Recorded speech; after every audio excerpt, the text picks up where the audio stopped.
Story time audio ബുക്സിലേക്ക് എല്ലാവർക്കും സ്വാഗതം. ജോയ്സി എഴുതിയ കാണാത്ത തീരങ്ങൾ. എൻ്റെ കുഞ്ഞ് നിന്നോട് ക്ഷമിച്ചടാ. നായിൻ്റെ മോനെ പോയിക്കോ. അവൻ വെറുതെ വിട്ട നിലയ്ക്ക് ഇത്രയെങ്കിലും നിന്നോട് പറയാതിരിക്കാൻ പറ്റില്ല. ഇനി നീ വീട്ടുവളപ്പിനകത്ത് കടന്നെന്നറിഞ്ഞാൽ അന്ന് നിന്റെ കൈയും കാലും ഞാൻ വെട്ടിമാറ്റും. പോ.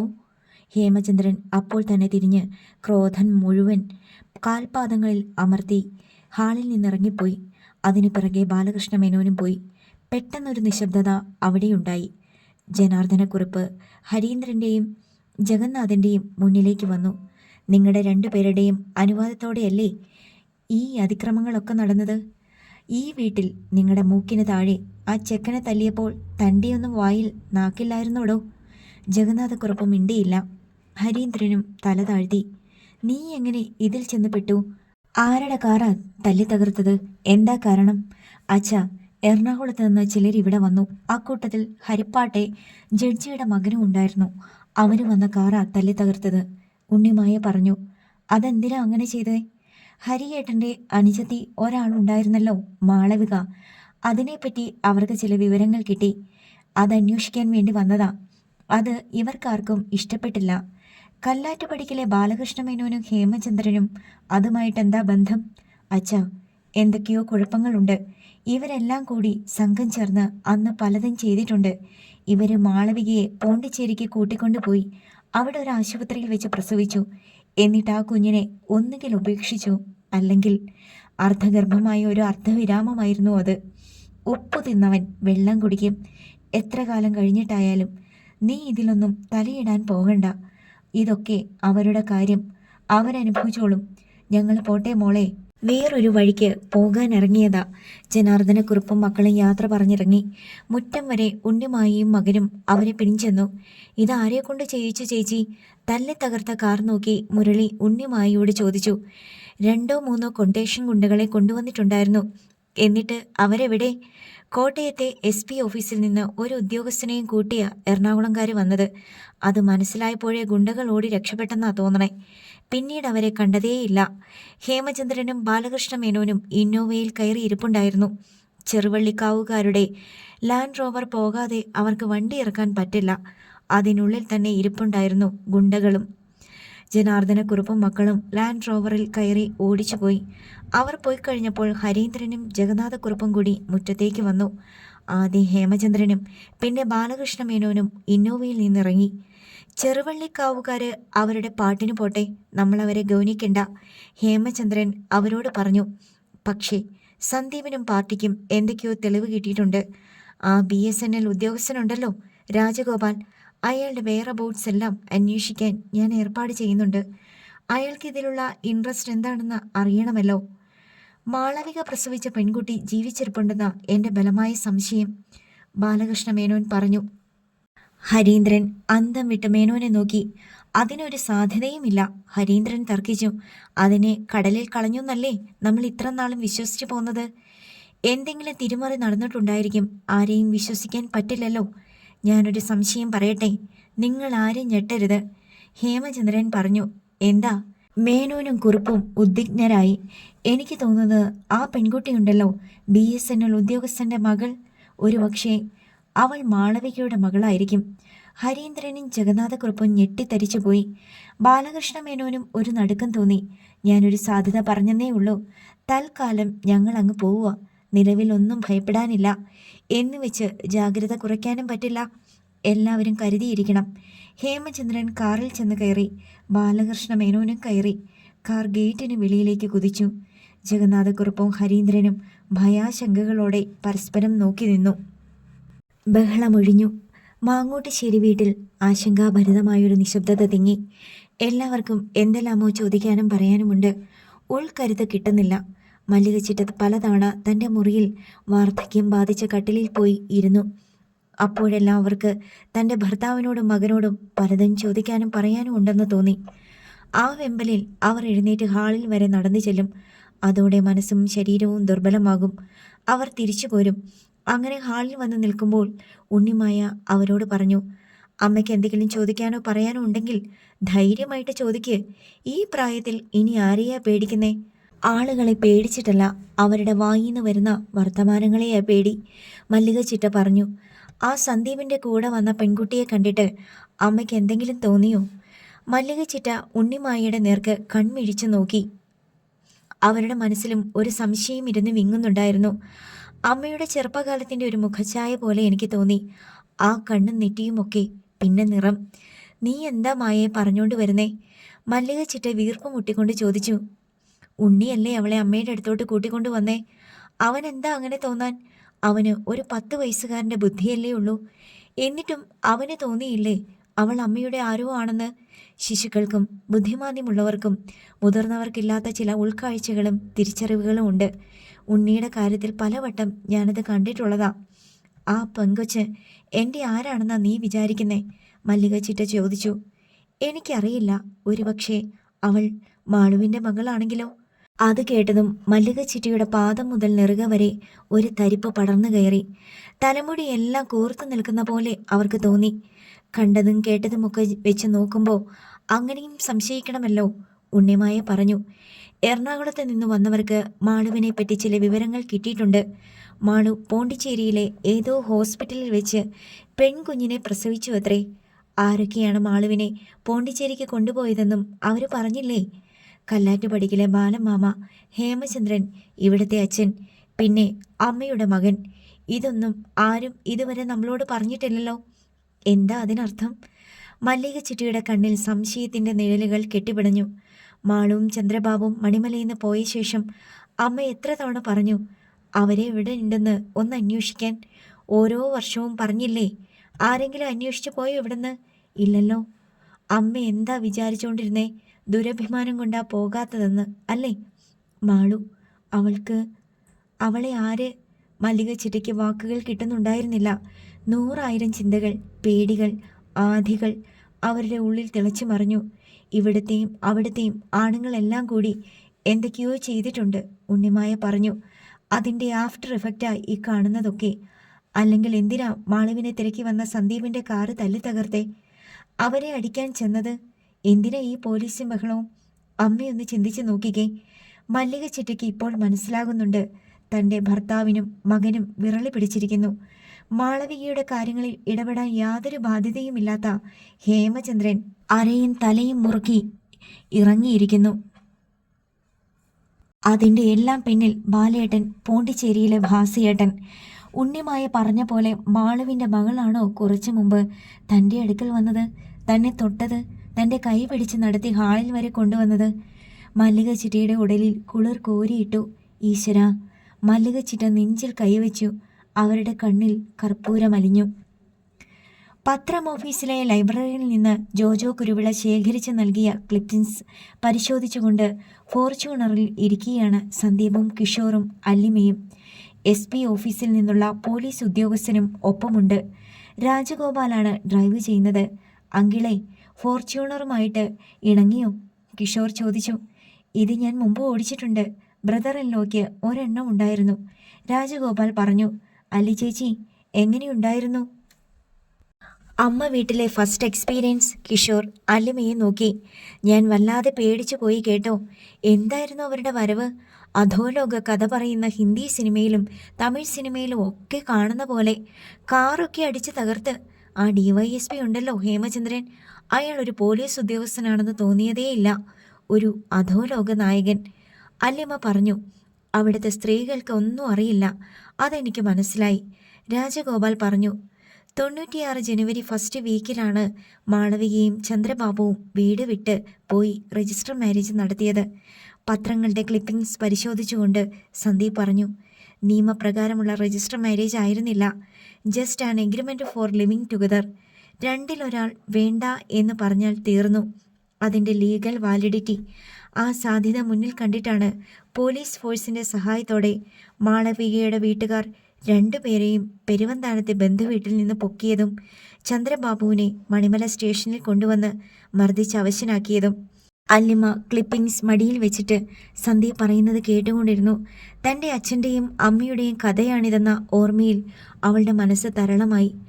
മാളവികയെ വീട്ടുകാർ ഏതോ ബന്ധു വീട്ടിലേക്ക് മാറ്റി അവിടെ താമസിപ്പിച്ചുകൊണ്ട് ബ്രെയിൻ വാഷ് ചെയ്തു നോക്കി. 2 ആഴ്ച മാറി മാറി അവർ സകല ഉപായങ്ങളും പയറ്റി. അതിനിടയ്ക്ക് ചന്ദ്രബാബുവിൻ്റെ വീട്ടുകാർക്കും പോലീസ് മർദ്ദനം, ഭീഷണി തുടങ്ങിയ ക്രൂരതകൾ നേരിടേണ്ടി വന്നു. പക്ഷേ ചന്ദ്രബാബു 1 ഇഞ്ച് വിട്ടുകൊടുത്തില്ല. പോലീസ് കസ്റ്റഡിയിൽ നിന്നിറങ്ങിയ ഉടനെ ഹേബിയസ് കോർപ്പസ് ഹർജി, മാളവികയെ ഹാജരാക്കാൻ കോടതി ഉത്തരവ്.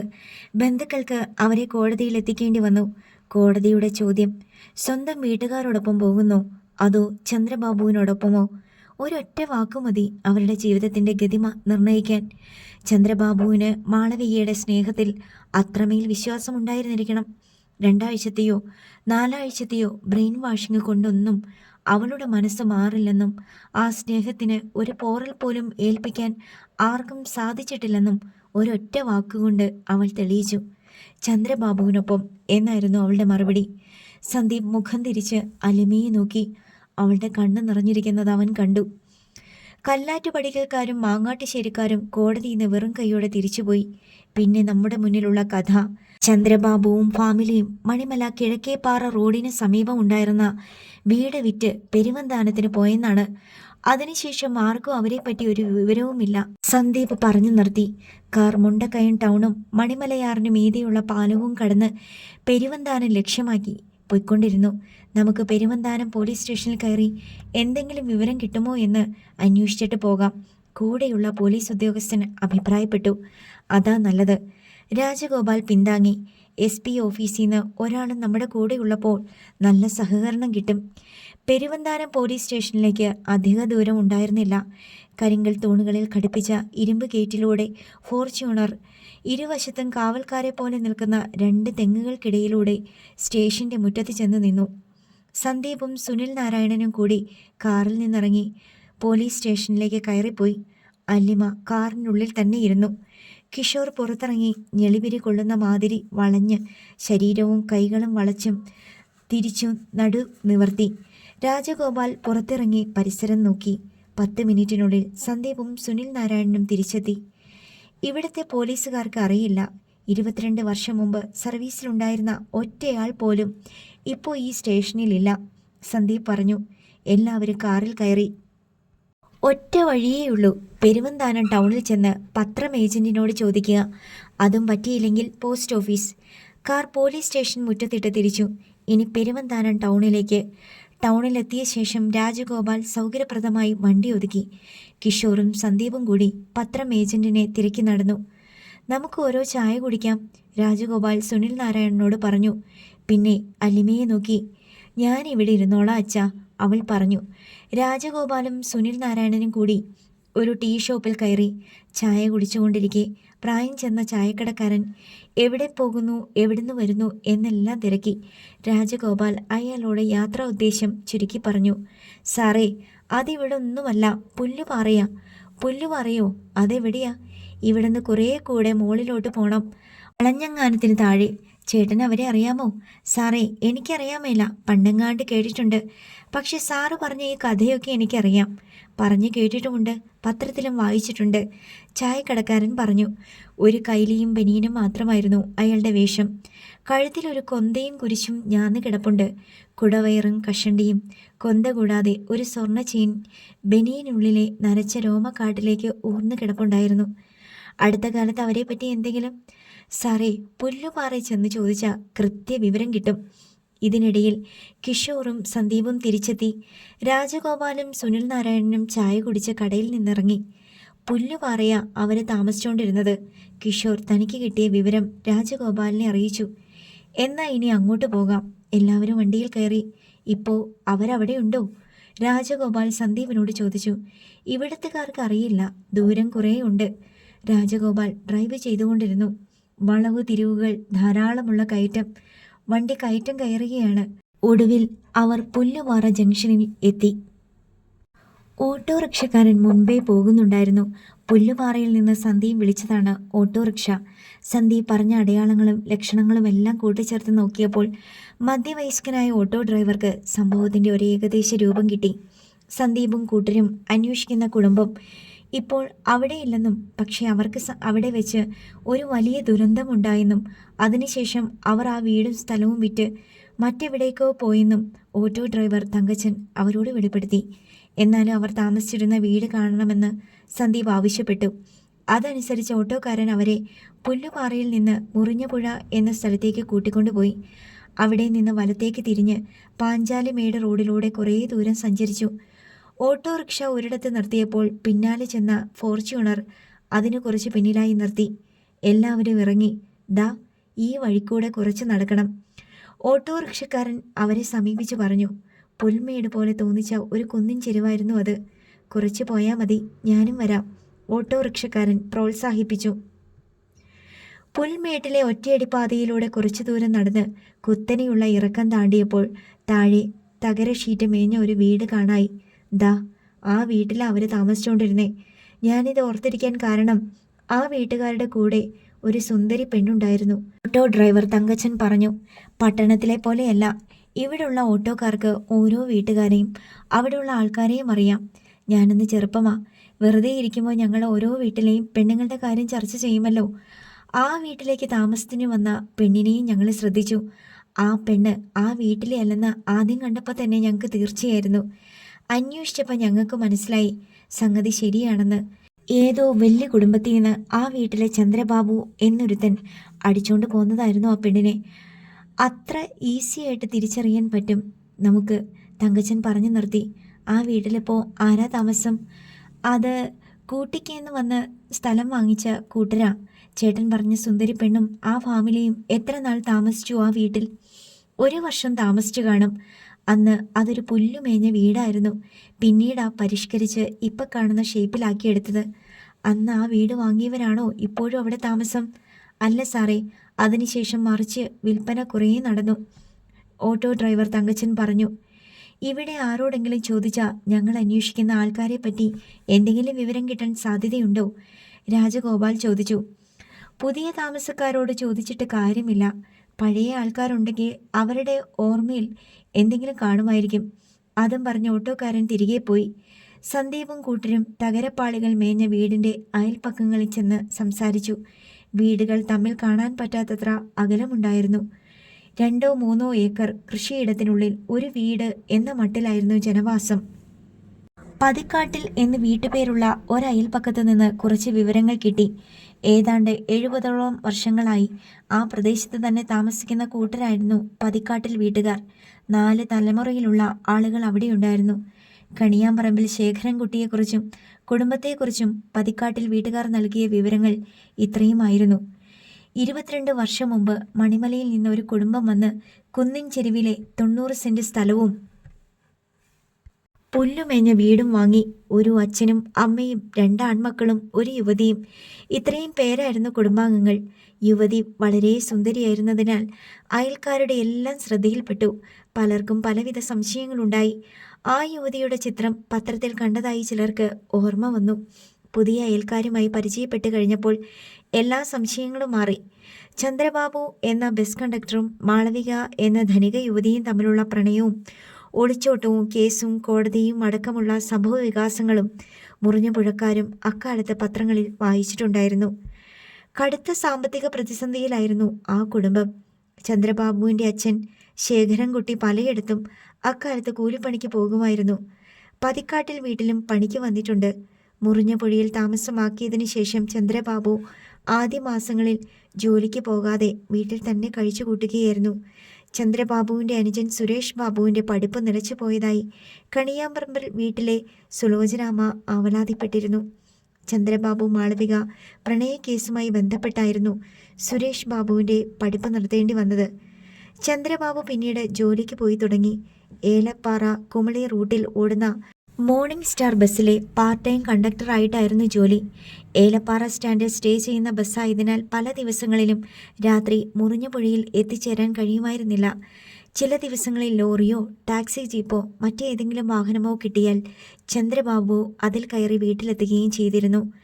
ഭാര്യ വീട്ടുകാരുടെ പ്രതികാരത്തെപ്പറ്റി ഭയമുള്ളതായി അക്കാലത്ത് സുലോചനാമ്മ പതിക്കാട്ടിൽ വീട്ടുകാരോട് പറഞ്ഞതായി അവർ ഓർക്കുന്നുണ്ട്. 1996 ജൂലൈയിലെ മൺസൂൺ കാലത്ത് ഒരു ദിവസം തോരാമഴയത്ത് കുടയും ചൂടി അതിരാവിലെ ജോലിക്ക് പോയ ചന്ദ്രബാബു പിന്നീട് തിരിച്ചു വന്നില്ല. മുറിഞ്ഞപുഴയിൽ നിന്ന് രാവിലത്തെ പത്രക്കെട്ട് വണ്ടിയിൽ കയറി ചന്ദ്രബാബു പോകുന്നത് കണ്ടവരുണ്ട്. ഏലപ്പാറയിലെത്തി മോർണിംഗ് സ്റ്റാറിൽ പതിവ് പോലെ ജോലിയിൽ കയറി. രാത്രി 9 മണിക്ക് മോർണിംഗ് സ്റ്റാർ ഏലപ്പാറ ബസ് സ്റ്റാൻഡിൽ വന്ന് ഹാൾട്ട് ചെയ്യുന്നതുവരെ ചന്ദ്രബാബു ബസ്സിലുണ്ടായിരുന്നതായി പിന്നീട് നടത്തിയ അന്വേഷണത്തിൽ തെളിഞ്ഞു. രാത്രി ബസ് പെട്രോൾ ബങ്കിൽ കയറി ഡീസൽ അടിച്ച ശേഷം വീട്ടിൽ പോകണം എന്ന് പറഞ്ഞ് ബസ്സിൽ നിന്നിറങ്ങി ഏതെങ്കിലും ലോറിയോ മുണ്ടക്കയത്തിനുള്ള റിട്ടേൺ ജീപ്പോ വരുന്നതും കാത്ത് ഏലപ്പാറ ബസ് സ്റ്റാൻഡിൻ്റെ മുന്നിലെ വളവിൽ ജംഗ്ഷനിൽ പോയി കാത്തുനിന്നു. അത് കണ്ട ദൃക്സാക്ഷികളുമുണ്ട്. അന്ന് രാത്രി ചന്ദ്രബാബു മുറിഞ്ഞപുഴയിലെ വീട്ടിലെത്തിയില്ല. പിറ്റേന്ന് മോർണിംഗ് സ്റ്റാർ ബസ്സിൽ കണ്ടക്ടർ ജോലിക്കും ചന്ദ്രബാബു ഇല്ലായിരുന്നു. മൊബൈൽ ഫോണുകൾ ഇല്ലാത്ത കാലമായതിനാൽ ആശയവിനിമയത്തിന് മാർഗമൊന്നും ഉണ്ടായിരുന്നില്ല. വാഹനങ്ങളൊന്നും കിട്ടാത്തപ്പോൾ ചെയ്യാറുള്ളതുപോലെ ചന്ദ്രബാബു ഡ്രൈവർക്കൊപ്പം ഏലപ്പാറയിലെ വാടക മുറിയിൽ തങ്ങിയതായിരിക്കാം എന്ന് വീട്ടുകാർ കരുതി. മോർണിംഗ് സ്റ്റാർ ബസ്സിൻ്റെ ഓണർ അവധിയിൽ പോയിരുന്ന കണ്ടക്ടറെ അടിയന്തരമായി വിളിച്ചു വരുത്തി സർവീസ് നടത്തി. 15 ദിവസം ഒരു കണ്ടക്ടർ എന്ന തൊഴിൽ രീതിയായിരുന്നു മിക്ക സർവീസ് ബസ്സുകളിലും. 3 ദിവസം കഴിഞ്ഞിട്ടും ചന്ദ്രബാബു വീട്ടിൽ ചെല്ലാതിരുന്നതിനെ തുടർന്ന് സുരേഷ് ബാബു ഏലപ്പാറയിൽ തിരക്കി വന്നു. അപ്പോഴാണ് മോർണിംഗ് സ്റ്റാറിലെ സഹപ്രവർത്തകർ അറിയുന്നത് ചന്ദ്രബാബു വീട്ടിലെത്തിയില്ലെന്ന്. വിവരമറിഞ്ഞതോടെ വീട്ടിൽ കരച്ചിലും നിലവിളിയുമായി. ശേഖരൻകുട്ടി പെരുവന്താനം പോലീസ് സ്റ്റേഷനിൽ പരാതി നൽകി. പോലീസ് മുറിഞ്ഞപുഴയിൽ അന്വേഷണത്തിന് വരികയും വീട്ടുകാരെയും പരിസരവാസികളെയും ചോദ്യം ചെയ്യുകയുമുണ്ടായി. പതിക്കാട്ടിൽ വീട്ടിലും പോലീസ് വിവരങ്ങൾ ശേഖരിക്കാൻ വേണ്ടി എത്തിയിരുന്നു. മാൻ മിസ്സിംഗ് എന്ന വകുപ്പിൽ പെടുത്തി തുടങ്ങിയ അന്വേഷണം എങ്ങുമെത്താതെ നീണ്ടുപോയി. ഏലപ്പാറ ബസ് സ്റ്റാൻഡിൽ നിന്നാണ് ചന്ദ്രബാബുവിനെ കാണാതായതെന്നും അന്വേഷണത്തിന്റെ ഉത്തരവാദിത്തം പീരുമേട് പോലീസിനാണെന്നും അതല്ല ചന്ദ്രബാബു മുറിഞ്ഞപുഴയിലാണ് മിസ്സായിരിക്കാൻ സാധ്യതയെന്നും അതിനാൽ പെരുവന്താനം പോലീസാണ് നടപടിയെടുക്കേണ്ടതെന്നും 2 പോലീസ് സ്റ്റേഷനുകൾ തമ്മിലൊരു തർക്കവും നിലവിൽ വന്നു. പെരുവന്താനം പോലീസ് സ്റ്റേഷനിൽ ഒരു ദിവസം പോയി വന്ന ശേഖരൻകുട്ടി പതിക്കാട്ടിൽ വീട്ടുകാരോട് പറഞ്ഞത് അവിടെ നിന്ന് നീതി കിട്ടില്ല എന്നായിരുന്നു. കാരണം ചന്ദ്രബാബു മുൻപ് കണ്ടക്ടറായി ജോലി ചെയ്തിരുന്ന കല്ലാറ്റുപടിക്കൽ മോട്ടോഴ്സിൻ്റെ ഉടമയായ ബാലകൃഷ്ണ മേനോൻ്റെ മകളുടെ ഭർത്താവാണ് പെരുവന്താനത്തെ സബ് ഇൻസ്പെക്ടർ ഹേമചന്ദ്രൻ. മാളവികയുടെ അമ്മാവനാണ് ബാലകൃഷ്ണ മേനോൻ. അവരെല്ലാവരും കൂടി ചേർന്നാണ് ചന്ദ്രബാബുവിനെതിരെ കേസ് നടത്തിയതും മാളവികയെ പിടിച്ചുകൊണ്ടുപോയതും ചന്ദ്രബാബുവിനെ പോലീസ് ലോക്കപ്പിലിട്ട് ക്രൂരമായി മർദ്ദിച്ചതും. ചന്ദ്രബാബുവിനെക്കുറിച്ചുള്ള അന്വേഷണം വഴിമുട്ടി. അധികം വൈകാതെ പെരുവന്താനം പോലീസ് വ്യാജ ചാരായ കേസിൽ കുടുക്കി ശേഖരൻകുട്ടിയെയും സുരേഷ് ബാബുവിനെയും കസ്റ്റഡിയിലെടുത്തു. സുരേഷ് ബാബു മൈനർ ആയതിനാൽ പിന്നീട് വിട്ടയക്കപ്പെട്ടു. കള്ളക്കേസിൽ കുടുക്കിയതിന് പിന്നിൽ ഹേമചന്ദ്രനാണെന്ന് ശേഖരൻകുട്ടിക്ക് ഉറപ്പായിരുന്നു. ജാമ്യത്തിലിറങ്ങിയ ശേഖരൻകുട്ടിക്ക് പിന്നീടും പെരുവന്താനം പോലീസിൻ്റെ ഭാഗത്തു നിന്ന് തിക്ത അനുഭവങ്ങളാണ് ഉണ്ടായത്. സ്റ്റേഷനിലിട്ട് കൂടെ കൂടെ വിളിപ്പിക്കുക, ചോദ്യം ചെയ്യുക, രാത്രി വരെ സ്റ്റേഷനിൽ നിർത്തിയ ശേഷം വിട്ടയക്കുക തുടങ്ങിയ നിയമ നടപടികൾ കൊണ്ട് പൊറുതിമുട്ടിയ ശേഖരൻകുട്ടി മുറിഞ്ഞപുഴയിൽ നിന്ന് വീടും സ്ഥലവും വിറ്റുപോകാൻ തന്നെ തീരുമാനിച്ചു. കൂലിപ്പണിക്ക് പോകാൻ പോലും പറ്റാത്ത അവസ്ഥയിലായിരുന്നെന്ന് പതിക്കാട്ടിൽ വീട്ടുകാരും ഓർമ്മിക്കുന്നു. കിട്ടിയ വിലയ്ക്ക് വീടും സ്ഥലവും വിറ്റ് ഒരു ടെമ്പോ വാനിൽ ശേഖരൻകുട്ടിയും കുടുംബവും ഇടുക്കി പെരിയാർ വാലി എന്ന സ്ഥലത്തേക്ക് പോയി. അവിടെ പോലീസും ക്രിമിനൽസും ഒന്നും എത്താത്ത ഒരു കാട്ടുമൂലയിൽ കുറച്ച് സ്ഥലവും ഒരു വീടും വാങ്ങിയതായി പതിക്കാട്ടിൽക്കാരോട് ശേഖരൻകുട്ടി പറഞ്ഞിട്ടുണ്ടായിരുന്നു. ശേഖരൻകുട്ടിയും കുടുംബവും മുറിഞ്ഞപുഴയിൽ നിന്ന് പോയ ശേഷം ഇന്നേ വരെ അന്നാട്ടുകാർക്ക് അവരെപ്പറ്റി യാതൊരു വിവരവും കിട്ടിയിട്ടില്ല. കാണാതായ ചന്ദ്രബാബുവിനെ കണ്ടെത്താൻ കഴിഞ്ഞോ എന്നും തീർച്ചയില്ല. സന്ദീപും സംഘവും പതിക്കാട്ടിൽ വീട്ടിൽ നിന്ന് ഇറങ്ങുമ്പോൾ പകൽ വെളിച്ചം മങ്ങിത്തുടങ്ങി. ദൂരെ പാഞ്ചാലിമേടിൻ്റെ മേൽത്തട്ടിൽ കാണപ്പെട്ടിരുന്ന മഞ്ഞ വെയിൽക്കളങ്ങൾ വേഗം അപ്രത്യക്ഷമായി. വെയിൽ അണയുമ്പോൾ മലമ്പ്രദേശങ്ങളെ ബാധിക്കാറുള്ള മ്ലാനത അന്തരീക്ഷത്തിൽ കനപ്പെട്ട് കിടന്നു. കാറിൽ അവർ തിരികെ മുറിഞ്ഞപുഴ ജംഗ്ഷനിൽ എത്തിയപ്പോഴേക്കും കുട്ടിക്കാനം ചുരത്തിൽ നിന്ന് കോടമഞ്ഞിറങ്ങിക്കഴിഞ്ഞു. വെളുത്ത് നേർത്ത പുകപടലങ്ങൾ പോലെ അത് അന്തരീക്ഷ വായുവിലൂടെ ഒഴുകി. തിരിച്ചു പോരുമ്പോൾ കാറിനുള്ളിൽ നിശബ്ദതയായിരുന്നു. കേട്ട കഥകളും സംഭവങ്ങളും കോർത്തിണക്കി ഒരു ഉത്തരം കണ്ടെത്താൻ ശ്രമിക്കുകയായിരുന്നു ഓരോരുത്തരും. വിചാരിച്ച പോലെ ഈസിയല്ല. കിഷോർ ഒടുവിൽ മൗനം ഭഞ്ജിച്ചു. എന്താ ഉദ്ദേശിച്ചേ? സന്ദീപ് തിരക്കി. 22 വർഷം പുറകിൽ ചെന്ന് എല്ലാം കണ്ടുപിടിക്കുക എന്ന് വെച്ചാൽ ഈസിയല്ല എന്നാ പറഞ്ഞത്. ഇതിപ്പം കണ്ടുപിടിക്കാനൊന്നുമില്ല.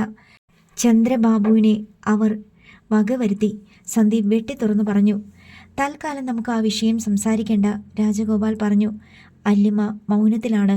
മുറിഞ്ഞപുഴയിൽ നിന്ന് മടങ്ങുമ്പോൾ തന്നെ അവളുടെ മുഖത്ത് ഒരഗാധ വേദനയുടെ ലാഞ്ചനയുണ്ടായിരുന്നു.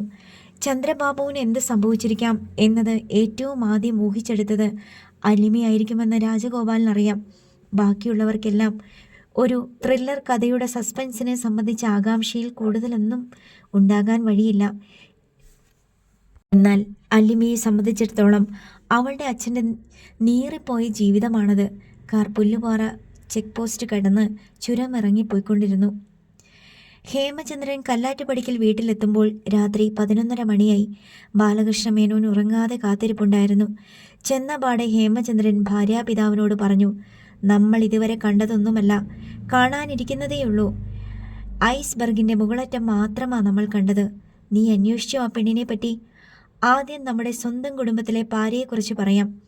ഈ വിഷയങ്ങളെല്ലാം കുത്തിപ്പൊക്കിയത് അവനാ, സന്ദീപ്. ആ BSNL ഉദ്യോഗസ്ഥൻ്റെ മകളെ അവന് കല്യാണം കഴിക്കണം. രണ്ടും തമ്മിൽ പൊരിഞ്ഞ പ്രേമം. പക്ഷേ അച്ഛൻ്റെ പെങ്ങളുടെ മകനുണ്ടല്ലോ, ജഡ്ജി അദ്ദേഹം, അയാൾക്ക് ആ പെണ്ണിൻ്റെ ജാതകം വേണം. പറഞ്ഞും തർക്കിച്ചും വന്നപ്പോൾ പെണ്ണിന് ജാതകമില്ല, ജന്മദിവസം അറിയില്ല. അവളെ ആ രാജഗോപാൽ ദത്തെടുത്തതാണ്. അയാൾക്ക് മക്കൾ വേറെയും ഉണ്ടെന്നല്ലേ നീ അന്ന് പോയിട്ട് വന്നപ്പോൾ പറഞ്ഞത്? അതൊക്കെയുണ്ട്. ഞാൻ അയാളുടെ സർവീസ് ഹിസ്റ്ററി അന്വേഷിച്ചു. അയാൾ കോയമ്പത്തൂരിൽ നിന്നാണ് കേരളത്തിലേക്ക് വന്നത്. അതിനു മുമ്പ് അയാൾ പോണ്ടിച്ചേരിയിലുണ്ടായിരുന്നു. പോണ്ടിച്ചേരി? ബാലകൃഷ്ണ മേനോൻ്റെ കണ്ണുകളിൽ വിസ്മയം ഉദിച്ചു. അച്ഛാ, അതാ ഞാൻ പറഞ്ഞത്, കഥയൊരുപാടുണ്ട്. അയാൾക്ക് പോണ്ടിച്ചേരിയിൽ വെച്ച് കിട്ടിയതാണ് മൂത്ത മകളെന്ന് പറയുന്ന ആ പെണ്ണിനെ. അവളുടെ ജാതകം കിട്ടാതെ ജഡ്ജി ഏമാൻ കല്യാണത്തിന് സമ്മതിക്കാത്തത് കൊണ്ട് രാജഗോപാലിനോട് കിട്ടാവുന്നത്ര വിവരങ്ങളിൽ ചോദിച്ചറിഞ്ഞ് ആ മോശടൻ നേരെ പോണ്ടിച്ചേരിക്ക് വിട്ടു. സന്ദീപ്? ബാലകൃഷ്ണ മേനോൻ ചോദിച്ചു. അവൻ തന്നെ. അവൻ്റെ ഭാഗ്യത്തിന് ക്ലൂണി ഹോസ്പിറ്റലിലെ ഒരു നേഴ്സിനെ സഹായത്തിന് കിട്ടി.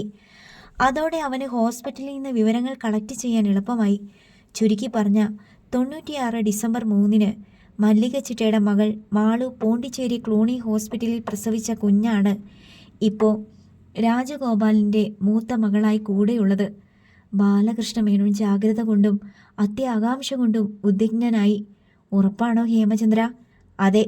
ആ കുഞ്ഞിനെ അന്നവർ കടലിലെറിഞ്ഞില്ല. എങ്ങനെയോ രാജഗോപാലിൻ്റെ കയ്യിൽ കിട്ടി. അയാൾ അതിനെ കോയമ്പത്തൂരിൽ കൊണ്ടുവന്ന് സ്വന്തം മകളാക്കി വളർത്തി. ഇതെല്ലാം ആ കൊഞ്ഞാണൻ പോയി കണ്ടുപിടിച്ചുകൊണ്ട് വന്നതാ. മാളുവിൻ്റെ മകൾ ജീവിച്ചിരിക്കുന്നു. വൃദ്ധൻ നിഷേധാർത്ഥത്തിൽ തലയാട്ടി. വിശ്വസിച്ചേ പറ്റൂ. ഇനിയിപ്പോൾ സംഭവിക്കാൻ പോകുന്നത് എന്താണെന്നറിയോ? അവളുടെ അച്ഛനെയും അമ്മയും അന്വേഷിക്കും. അതിൻ്റെ ഭാഗമായിട്ടാണ് അവർ മല്ലിക ചിട്ടിയുടെ വീട്ടിൽ വന്നത്. അവർ ഇനിയും അന്വേഷിക്കും. നിനക്ക് ഈ വിവരങ്ങളൊക്കെ എവിടെ നിന്ന് കിട്ടി? ഞാൻ പോലീസുകാരനല്ലേ അച്ഛാ. ഭാസി വല്യച്ഛനിൽ നിന്ന് കുറച്ച് വിവരങ്ങൾ കിട്ടി. ഇനി എന്താ? ബാലകൃഷ്ണ മേനോൻ ആരാഞ്ഞു. ഇപ്പോൾ നമ്മുടെ ഏറ്റവും വലിയ ഭീഷണി ആ പെണ്ണ. അവൾ ജീവനോടിരുന്ന നമുക്ക് അപകടമാ. വേണ്ടത് വേണ്ട സമയത്ത് ചെയ്തില്ലെങ്കിൽ ഞാൻ മാത്രമല്ല, നമ്മൾ എല്ലാവരും ജയിലിൽ കയറേണ്ടി വരും. ഹേമചന്ദ്രൻ മുന്നറിയിപ്പ് നൽകി. ബാലകൃഷ്ണ മേനോൻ്റെ നെറ്റി വിയർത്തു. രാവിലെയുള്ള നടത്തം കഴിഞ്ഞ് വീട്ടിൽ തിരിച്ചെത്തി ജയദേവൻ നമ്പ്യാർ ചായ കുടിയും പത്രവായനയും ഇടയ്ക്ക് രാജശ്രീയോട് നാട്ടുകാരും പറച്ചിലുമായി ഊണുമുറിയിൽ ഇരിക്കുമ്പോഴാണ് വീട്ടുമുറ്റത്ത് സന്ദീപിൻ്റെ കാർ വന്ന് നിൽക്കുന്നത്. നന്ദന സിറ്റൗട്ടിൻ്റെ വാതിൽക്കൽ ചെന്ന് നോക്കിയിട്ട് അവിടെ നിന്നുകൊണ്ട് തന്നെ കാഹളം മുഴക്കി. അമ്മേ, സന്തുവേട്ടൻ. കേട്ടപാടെ ജയദേവൻ ശബ്ദം താഴ്ത്തി രാജശ്രീയോട് പറഞ്ഞു, അവൻ എത്തിയോ? എന്നാൽ ഞാൻ മുകളിലോട്ട് പോയേക്കാം. എന്തിനാ അവൻ്റെ മുമ്പിൽ നിന്ന് ഒഴിഞ്ഞു മാറുന്നേ? അച്ഛനും മകനും എത്ര നാളിങ്ങനെ കൂട്ടിമുട്ടൽ ഒഴിവാക്കി നടക്കും? അവനെന്നെ വെല്ലുവിളിച്ചുകൊണ്ട് പോയവനല്ലേ? എന്നിട്ടിപ്പോൾ ആരാ ജയിച്ചത്? എവിടെയാ അവൻ ചെന്നെത്തിയത്? ജയേട്ടൻ്റെ സ്വന്തം തറവാട്ടിൽ അല്ലേ? അവന് തിരിച്ചൊരു ട്രോഫി കൊടുക്കേണ്ടതല്ലേ? അതിനു പകരം ഒഴിഞ്ഞു മാറാൻ നോക്കുന്നു. തോറ്റുപോയവന് അതല്ലേയുള്ളൂ വഴി. ജയദേവൻ പിറുപിറുത്തു. ഓ, അപ്പോൾ തോൽവി സമ്മതിച്ചു അല്ലേ? അമ്മേ എന്ന് വിളിച്ചുകൊണ്ട് സന്ദീപ് നേരെ ഊണുമുറിയിലേക്കാണ് കയറി ചെന്നത്. പത്രവും നിവർത്തിപ്പിടിച്ച് അച്ഛൻ ഇരിക്കുന്നത് കണ്ടപ്പോൾ അവനൊരു ചമ്മലുണ്ടായി. ജയദേവൻ കണ്ണടയ്ക്ക് മീതെ കൂടിയും സന്ദീപ് കൺകോണിലൂടെയും പരസ്പരം ഓരോ നോട്ടം അയച്ചു. പെട്ടെന്ന് പ്രോട്ടോകോൾ ഓർമ്മ വന്ന പോലെ അവൻ പറഞ്ഞു, അച്ഛാ, ഗുഡ് മോർണിംഗ്. ആ, ഗുഡ് മോർണിംഗ്. ജയദേവൻ നമ്പ്യാർ പ്രതിവചിച്ചു. അമ്മേ, ചായ. അമ്മയെന്ന് പറയുന്ന സാധനത്തിന് ഗുഡ് മോർണിംഗും ഗുഡ് ഈവനിങ്ങും ഗുഡ് നൈറ്റും ഒന്നും ദഹിക്കത്തില്ലേ? രാജശ്രീ പരാതിപ്പെട്ടു. അമ്മേ, അതൊക്കെ വെറും ഫോർമാലിറ്റിയാ. അമ്മയ്ക്ക് അതിനേക്കാളും വിലപിടിച്ചതല്ലേ തരാൻ പോണേ? അതെന്താ വിലപിടിച്ചത്? അമ്മ ആദ്യം ചായ താ. അമ്മ സൂക്ഷിച്ചോ, നന്ദന മുന്നറിയിപ്പ് നൽകി. 2 ആഴ്ചയ്ക്ക് ശേഷം കണ്ടിട്ട് എനിക്കിട്ട് ഒരടിയാ തന്നത്. എൻ്റെ തോളത്ത് ചുവന്ന് വിരൽ പതിഞ്ഞു കിടക്കുക. എന്നിട്ടൊരു ചോദ്യം കൂടെ, നിനക്ക് സുഖമാണോടീന്ന്. എല്ലാ സുഖവും പോയി. മതി, പോയിരുന്ന് പഠിക്ക്. എക്സാം അല്ലേ ഇന്ന്. ജയദേവൻ മകളെ ശാസിച്ചു. വെച്ചിട്ടുണ്ട് ഞാൻ. മാന്തുന്ന പോലെ ഒരു ആംഗ്യം കാണിച്ചിട്ട് സന്ദീപിനെ നോക്കി അടക്കിയ സ്വരത്തിൽ ഭീഷണിപ്പെടുത്തിയിട്ട് നന്ദന പോയി. രാജശ്രീ ചായ കൂട്ടാനായി കിച്ചണിലേക്ക് കടന്നു. നീ എന്താ നിൽക്കുന്നേ? ഇരിക്ക്, ജയദേവൻ നമ്പ്യാർ മകനോട് പറഞ്ഞു. അച്ഛൻ്റെ സ്വരത്തിൽ അല്പം മയമുണ്ടെന്ന് കണ്ട് സന്ദീപ് ആശ്വാസത്തിൽ ഒരു കസേരയിലിരുന്നു. നീ എവിടെയായിരുന്നു? പോണ്ടിച്ചേരിയിലോ എറണാകുളത്തോ അതോ മണിമലയിലോ? എറണാകുളത്തോ എന്നാ വരുന്നേ, സന്ദീപ് പറഞ്ഞു. നീ ജോലി രാജിവെച്ചിട്ട് പോയതാണോ അതോ പത്രം ഓഫീസിൽ നിന്ന് നിന്നെ പിരിച്ചുവിട്ടിരിക്കുകയാണോ? ഞാൻ ലീവ് എടുത്തിട്ടുണ്ടച്ചാ. രാജശ്രീ ചായ കൊണ്ടുവന്നു.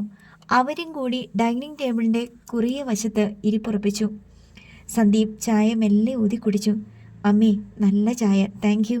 ഓ, വരവ് വെച്ചു. അച്ഛാ, അച്ഛനെന്ന് അല്ലിമയുടെ ജാതകം ചോദിച്ചപ്പോൾ എനിക്ക് ഭയങ്കര സങ്കടവും ദേഷ്യവും തോന്നി. പക്ഷേ ഇപ്പോൾ ഞാൻ അച്ഛൻ്റെ അടുത്ത് വളരെ താങ്ക്ഫുള്ളാണ്. അച്ഛനെന്ന് അങ്ങനെ വാശി പിടിപ്പിച്ചില്ലെങ്കിൽ നമ്മളാരും ഒന്നും അറിയാൻ പോകുന്നില്ല. ഞാനിപ്പോൾ ഇത്ര ദൂരം സഞ്ചരിച്ച് വേണ്ട സ്ഥലത്ത് എത്താനും പോകുന്നില്ല. നീ എവിടെ വരെ എത്തി? അച്ഛൻ്റെ ചിറ്റയുടെ വീട്ടിൽ. എന്തൊരു അത്ഭുതമാണെന്ന് അച്ഛനൊന്ന് ആലോചിച്ച് നോക്കിക്കേ. ഏതെങ്കിലും പിച്ചക്കാരുടെയോ ക്രിമിനലിൻ്റെയോ പ്രോസ്റ്റിറ്റ്യൂട്ടിൻ്റെയോ മകളായിരിക്കാം എന്ന് സംശയിച്ച് തള്ളിക്കളഞ്ഞതല്ലേ അച്ഛൻ അല്ലിമയുടെ പ്രപ്പോസൽ. എന്നിട്ടിപ്പോൾ അവൾ നിൽക്കുന്ന സ്ഥാനം അച്ഛൻ കണ്ടോ? അച്ഛൻ്റെ ചിറ്റയുടെ കൊച്ചുമകൾ. അത് ആരും അംഗീകരിച്ചിട്ടൊന്നുമില്ലല്ലോ, തെളിവുമില്ല. തെളിയിക്കാൻ എന്തിരിക്കുന്നു? മല്ലിക ചിറ്റയുടെയും അല്ലിമയുടെയും DNA ക്രോസ് മാച്ച് ചെയ്ത് നോക്കിയാൽ പോരെ? മല്ലിക ചിറ്റയ്ക്ക് അങ്ങനെ നോക്കാൻ മനസ്സില്ലെങ്കിലോ? കോടതി ഉത്തരവിടും നോക്കണമെന്ന്. അച്ഛനൊരു ജഡ്ജിയല്ലേ. അച്ഛൻ്റെ മുന്നിലൊരു പിതൃത്വ തർക്ക കേസോ മാതൃത്വ തർക്ക കേസോ വന്നാൽ അച്ഛൻ എന്താ ചെയ്യുക? ഇതിൽ കേസൊന്നും നിലവിലില്ലല്ലോ. കേസ് ഉണ്ടാകും അച്ഛാ. അതിൻ്റെ ആവശ്യമുണ്ടോ? ഭയങ്കര കേസാണ് അച്ഛാ. മാൻ മിസ്സിങ്. ഒരാളല്ല, 2 പേർ. അല്ലിയുടെ അച്ഛനും അല്ലിയുടെ അമ്മയും. അല്ലിയുടെ അമ്മയായ മാളവിക അവസാനം പ്രത്യക്ഷപ്പെട്ടത് പോണ്ടിച്ചേരി ക്ലൂണി ഹോസ്പിറ്റലിലാണ്. അതിനുശേഷം മാളവികയെ ആരും കണ്ടിട്ടില്ല. അവരെപ്പറ്റി ഒന്നും കേട്ടിട്ടുമില്ല. അതും മാൻ മിസ്സിങ്. 2ഉം മർഡർ ആയിരിക്കാനാണ് സാധ്യത. അപ്പോൾ ന്യായമായും കേസുണ്ടാവണ്ടേ? ജയദേവൻ അല്പനേരം മിണ്ടാതിരുന്നു. നിനക്ക് ആവശ്യമുള്ള വിവരങ്ങൾ കിട്ടിയില്ലേ? അല്ലിമ മാങ്ങോട്ടുശ്ശേരിയിൽ മാളുവിൻ്റെ മകൾ. ജനനതീയതി 96 ഡിസംബർ 3. മതിയല്ലോ. അച്ഛൻ അത്രയും മതിയായിരിക്കും. ജാതകം നോക്കിയാൽ മതിയല്ലോ. പക്ഷേ അല്ലിക്ക് ബാക്കി വിവരങ്ങൾ കൂടി അറിയണം. അവളുടെ അച്ഛനും അമ്മയ്ക്കും എന്ത് സംഭവിച്ചെന്ന് അവൾ അന്വേഷിച്ചോട്ടെ. നീ എന്തിനാ മണിമല കൊണ്ടുപോയി തലവെച്ച് കൊടുക്കുന്നേ? മല്ലിക ചിറ്റയുടെ മകളെയും ഭർത്താവിനെയും കൊല ചെയ്തവർ രക്ഷപ്പെട്ടു പോയിക്കൊണ്ടേന്നാണോ അച്ഛൻ്റെ അഭിപ്രായം? അവർ പിടിക്കപ്പെടുകയോ ശിക്ഷിക്കപ്പെടുകയോ ചെയ്തോട്ടെ. നിനക്ക് പോലീസിലല്ലല്ലോ ജോലി. പിന്നെ അല്ലിമയുടെ ജാതകം. ഇപ്പോൾ വിവാഹത്തിന് പറ്റിയ സമയമല്ല. ശത്രുദോഷം, അപകടം, അഗ്നിഭയം, ജലഭീതി തുടങ്ങിയ പല തടസ്സങ്ങളുമുണ്ട്. 1 വർഷം കൂടി കാത്തിട്ട് മതി, ജയദേവൻ നമ്പ്യാർ പറഞ്ഞു. അച്ഛൻ അവളുടെ ജാതകം നോക്കിക്കഴിഞ്ഞു അല്ലേ? അച്ഛൻ പറഞ്ഞതൊക്കെ ഏറെക്കുറെ സത്യമായിട്ട് വന്നേക്കാം. കാരണം ശത്രുക്കൾ മിക്കവാറും അവളെ തിരിച്ചറിഞ്ഞിട്ടുണ്ടാകും. ഒരാളെ സംശയം കൂടാതെ വകവരുത്തണമെങ്കിൽ ഒന്നുകിൽ അപകടപ്പെടുത്തണം, അല്ലെങ്കിൽ വെള്ളത്തിലിടണം, അതുമല്ലെങ്കിൽ തീപിടുത്തമുണ്ടാക്കണം. ഇതറിയാൻ ജാതകം നോക്കണമെന്നില്ല. സാമാന്യ ബുദ്ധി മതി. നിനക്ക് നിന്റെ കാര്യം നടന്നാൽ പോരെ? അച്ഛനൊരു ന്യായാധിപനല്ലേ? കുറ്റം ചെയ്യുന്ന ആൾക്ക് ശിക്ഷ വിധിക്കുന്ന ആൾ. നിയമം കാക്കുന്ന പോലീസും നീതി നടപ്പാക്കുന്ന ജഡ്ജിമാരും ഉണ്ടെന്നുള്ള വിശ്വാസത്തിലല്ലേ ജനങ്ങൾ സമാധാനമായിട്ട് ജീവിക്കുന്നേ? നീ നിന്റെ ജോലി ചെയ്താൽ മതി. മറ്റുള്ളവരുടെ ജോലി ഏറ്റെടുത്ത് ചെയ്യേണ്ട ആവശ്യമില്ലെന്നേ ഞാൻ പറഞ്ഞുള്ളൂ. ഇതാണോ അച്ഛൻ്റെ നീതിബോധം? ചായ കുടിച്ച കപ്പ് ടേബിളിൽ വെച്ചിട്ട് സന്ദീപ് എഴുന്നേറ്റു. നീ അവിടെ ഇരിക്ക്. എന്തായാലും ഇത്രയും പറഞ്ഞതല്ലേ, പറഞ്ഞു തീർത്തിട്ട് പോ. എനിക്കൊന്നും പറയാനില്ല, അച്ഛൻ പറഞ്ഞു. ആലപ്പുഴ കോടതി പരിസരത്ത് തന്നെ ജീവിച്ചിരിക്കുന്ന ഒരാളുണ്ട്. പേര് നാരായണൻകുട്ടി. പല കേസുകളിലും അയാൾ പ്രധാന സാക്ഷി. ക്രൈം നടന്ന സ്ഥലത്തോ ആ ദേശത്തോ അയാൾ പോയിട്ടുണ്ടാവില്ല. പക്ഷേ ഗത്യന്തരമില്ലാതെ വരുമ്പോൾ പോലീസ് അയാളെ സാക്ഷിയായിട്ട് ചേർക്കും. പ്രതിക്കെതിരെ തെളിവ് വേണമല്ലോ. ചില പ്രതിഭാഗം വക്കീലന്മാരും അയാളെ വിളിച്ച് സാക്ഷിയാക്കും. പ്രതിയെ എങ്ങനെയെങ്കിലും രക്ഷിച്ചെടുക്കണമല്ലോ. പ്രോസിക്യൂഷൻ ഭാഗത്ത് നാരായണൻകുട്ടി സാക്ഷിയായി നിന്നുകൊണ്ട് മൊഴി കൊടുത്തിട്ടുണ്ടെങ്കിൽ പിന്നെ ആ പ്രതിക്ക് രക്ഷയില്ല. അത്ര കൃത്യമായിരിക്കും അയാളുടെ സാക്ഷിമൊഴി. പ്രതിഭാഗം ചേർന്ന നാരായണൻകുട്ടി മൊഴി കൊടുത്ത കേസാണെങ്കിൽ പിന്നെ ആ പ്രതിയെ ശിക്ഷിക്കാനുള്ള സാധ്യത കുറവായിരിക്കും. നാരായണൻകുട്ടി ഈ കേസിലൊന്നും ശരിക്കും സാക്ഷിയല്ലെന്ന് പോലീസിനറിയാം, കോടതിക്കും അറിയാം. പക്ഷേ അയാൾ സാക്ഷിയല്ലെന്നുള്ളതിന് തെളിവില്ല. സാക്ഷിയെ വിസ്തരിക്കുമ്പോൾ അയാൾ പറയുന്ന സ്ഥലവും സമയവും സംഭവവും എല്ലാം കൃത്യമാണ്. കോടതിക്ക് തെളിവ് നോക്കിയാൽ മതി. സാക്ഷി ആരാണെന്നും എന്താണെന്നും നോക്കണ്ട. ശിക്ഷിക്കപ്പെടേണ്ട എത്രയോ കേസുകളിൽ നാരായണൻകുട്ടി സാക്ഷി പറഞ്ഞതുകൊണ്ട് മാത്രം പ്രതികൾ രക്ഷപ്പെട്ടു പോയിരിക്കുന്നു. പ്രോസിക്യൂഷനു വേണ്ടി നാരായണൻകുട്ടി സാക്ഷി പറഞ്ഞിരിക്കുന്നത് കൊണ്ട് മാത്രം എത്രയോ പ്രതികൾ രക്ഷപ്പെട്ടു പോകാതെ ശിക്ഷിക്കപ്പെട്ടിരിക്കുന്നു. ഇവിടെ നടക്കുന്ന നീതി ന്യായവും ഇതാണ്. മനസാക്ഷിയല്ല, തെളിവാണ് പ്രധാനം. അച്ഛൻ ഈ കഥ എന്നോട് എന്തിനാ പറയുന്നേ? സന്ദീപ് ചോദിച്ചു. നിനക്ക് ആ കേസിൻ്റെ പുറകെ പോയി ഇല്ലാത്ത ടെൻഷനും പ്രശ്നങ്ങളും വലിച്ചു തലയിൽ വെക്കേണ്ട യാതൊരു ആവശ്യവുമില്ല. നിനക്ക് അല്ലിമയെ വിവാഹം കഴിച്ചാൽ മതിയല്ലോ. മനസാക്ഷിയെ തൃപ്തിപ്പെടുത്താൻ പോയാൽ ചിലപ്പോൾ ഉള്ള സന്തോഷവും സമാധാനവും കൂടി നഷ്ടപ്പെട്ടെന്നിരിക്കും. അച്ഛൻ്റെ ഫാമിലിയിൽപ്പെട്ട ആളുകളായതുകൊണ്ടല്ലേ ഇങ്ങനെ പറയുന്നേ? വേറെ വല്ല ഫാമിലിയുടെയും കാര്യമായിരുന്നെങ്കിൽ ഞാൻ കുറച്ചുകൂടെ എതിർത്തേനെ. കാരണം അവരെ എനിക്കറിയില്ല. എൻ്റെ ഫാമിലിയിലുള്ളവരെ എനിക്കറിയാലോ. അച്ഛാ, ഇതങ്ങനെ വെറുതെ വിടാൻ നമുക്ക് തോന്നുന്ന കേസല്ല. ബാലമ്മാമയുടെ മോളെ കല്യാണം കഴിച്ച ഒരു പോലീസുകാരനുണ്ടല്ലോ, പ്രേമചന്ദ്രൻ. അയാൾ പക്കാ ക്രിമിനലാ. അയാൾ പോലീസിൽ കണ്ടിന്യൂ ചെയ്യുന്നത് വലിയ പ്രശ്നമാണ്. അയാൾ കാരണം പലരും പലതരത്തിലുള്ള നീതികേട് അനുഭവിക്കേണ്ടി വരും. സന്ദീപ് താനും അല്ലിമി, രാജഗോപാലും കിഷോറും കൂടി മാങ്ങോട്ടിശ്ശേരി തറവാട്ടിൽ ചെന്നതിൻ്റെ ശേഷമുണ്ടായ സംഭവങ്ങൾ ജയദേവനെ വിവരിച്ച് കേൾപ്പിച്ചു. അതിനു മുമ്പ് ബാലമ്മാമയും ഹേമചന്ദ്രനും മല്ലികച്ചിറ്റയുടെ ഹസ്ബൻഡും മകനുമൊക്കെ ഇവിടെ വന്നത് ഞാൻ അറിഞ്ഞു. ഹേമചന്ദ്രൻ പോലീസ് എറണാകുളത്ത് രാജഗോപാൽ അങ്കിളിൻ്റെ വീട്ടിൽ വന്ന് ഒരു ഡ്രാമ പ്ലേ ചെയ്തു നോക്കി. അയാളുടെ വിചാരം ബാക്കിയുള്ളവരെല്ലാം വെറും മണ്ടന്മാരാണെന്നാ. പോലീസിൻ്റെ കുപ്പായവും തൊപ്പിയും ഉണ്ടെങ്കിൽ എന്തും ചെയ്ത് കളയാമെന്ന അഹങ്കാരം. അയാൾക്ക് മീതെയും പോലീസ് ഉദ്യോഗസ്ഥരുണ്ട്, അഭിമാനത്തോടെ ജോലി ചെയ്യുന്നവരുണ്ട്. ആലുവ റൂറൽ SP സഹായം ഞങ്ങൾക്ക് കിട്ടിയതുകൊണ്ട് എറണാകുളത്ത് അയാളുടെ അഭ്യാസം നടന്നില്ല. മണിമല അയാളുടെ മൂക്കിന് താഴെയുള്ള ഏരിയയാണല്ലോ. അവിടെ ചെന്നാൽ ഞങ്ങൾക്കെതിരെ അയാൾ സകല അക്രമവും അഴിച്ചുവിടുന്ന് ഞങ്ങൾക്കറിയാമായിരുന്നു. അതുകൊണ്ട് ആലുവ റൂറൽ SP സ്വാധീനം ഉപയോഗിച്ച് കോട്ടയം SP ഹെൽപ്പും വാങ്ങിയ ഞങ്ങൾ പോയത്. അയാൾ അത്രയും പ്രതീക്ഷിച്ചില്ല. അയാളും ഗുണ്ടകളും കൂടെ നിങ്ങളെ ആക്രമിച്ചിരുന്നെങ്കിൽ എന്ത് ചെയ്തേനെ നിങ്ങൾ? മടയത്തരമല്ലേ കാണിച്ചത്? ഞങ്ങൾ കയ്യേറ്റം പ്രതീക്ഷിച്ച് തന്നെയാ പോയത്. അക്രമമുണ്ടായാൽ നേരിടാൻ തന്നെ തീരുമാനിച്ചു. ജയിക്കാൻ വേണ്ടിയല്ല. അയാൾ ക്രിമിനലാണെന്ന് കോട്ടയം SP തിരിച്ചറിയണമല്ലോ. എങ്കിലല്ലേ ഞങ്ങൾക്ക് പോലീസിൻ്റെ സപ്പോർട്ട് കിട്ടൂ. അയാൾ എലിയെപ്പോലെ ഓടി വന്ന് ആ കെണിയിൽ വീണു. SP ഓഫീസിൽ നിന്ന് വന്ന പോലീസ് ഉദ്യോഗസ്ഥൻ ഞങ്ങളുടെ കൂടെ ഉണ്ടെന്ന് അയാൾ അറിഞ്ഞില്ല. മഫ്റ്റിയിലായിരുന്നു ആള്. ID കാർഡ് കാണിച്ചപ്പോൾ ഹേമചന്ദ്രൻ DYSPയുടെ മുഖമൊന്ന് കാണണമായിരുന്നു. ബാലമ്മാമയും ഭാസ്യമ്മാമയും മല്ലികച്ചിറ്റയും ഒക്കെ ഉൾപ്പെട്ട ഒരു കേസിൽ നുഴഞ്ഞു കയറി ചെല്ലുന്നത് എനിക്കിഷ്ടമല്ല. എനിക്ക് അമ്മ വീടുമായിട്ട് കുട്ടിക്കാലം മുതൽക്കേ അത്ര വലിയ ബന്ധമൊന്നുമില്ല. അവരെയൊക്കെ വല്ല ഫംഗ്ഷനിലൊക്കെ വെച്ച് കണ്ടിട്ടുണ്ടെന്നല്ലാതെ എനിക്ക് അവരോട് പ്രത്യേകിച്ചൊരു മമതയൊന്നും ഇല്ലതാനും. എന്നാലും ശരി, നീ അവരോട് വെല്ലുവിളിക്കാൻ പോകണ്ടെന്ന് തന്നെ എൻ്റെ അഭിപ്രായം. അത് നമുക്കും നല്ലതല്ല, ആർക്കും നല്ലതല്ല. ജയദേവൻ നമ്പ്യാർ മകനെ ഉപദേശിച്ചു.